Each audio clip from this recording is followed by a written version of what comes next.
सेतू केंद्र सेवा आहे किंवा राज्य लोकसेवा आयुक्त कायदा आहे या अंतर्गत आम्ही 3 वर्षापासून विद्यमान आहे। आपल्याकडे जिल्ह्यामध्ये कलेक्टर लेवलची व्यक्ती आणि ग्राउंड लेवल विहिरीपर्यंत आलेली आहे आणि आपल्या अडचणी ते ऐकून घेणार आहेत। ते आपल्याकडे 100 आहे आणि ती पोलीसची आकडेवारी दिसतो की आपण अर्ज काय म्हणताय आणि बाकीचे नवीन सर्व माहिती आहे।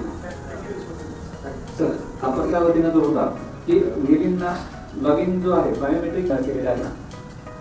महाराष्ट्र शासनाचा अंगीकृत उपक्रम म्हणून Maharashtra information technology development corporation हे ऑनलाईन सर्व्हिसेस देण्याच्या बाबतीमध्ये काम करत असतं।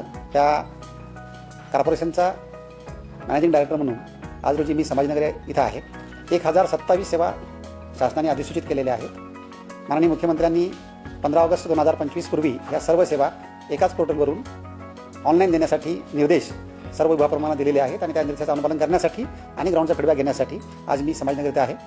त्या सेवा नागरिकांना एकाच पोर्टलवरून 15 ऑगस्ट 2025 नंतर 100% मिळतील यासाठी 306 ज्या सर्व्हिसेस ऑफलाईन आहेत त्याचा प्रोटोकॉल डेव्हलप करणं चालू आहे आणि ज्या 138 सेवा इंटिग्रेट ऑनलाईन पण इंटिग्रेट झालेल्या नाहीत त्याचा प्रोटोकॉल डेव्हलप करणं चालू आहे। बाकीच्या अन्य सेवा ह्या ऑनलाईन आहेत। नागरिकांनी या सेवांचा लाभ घ्यावा असं मी आपल्या माध्यमातून आवाहन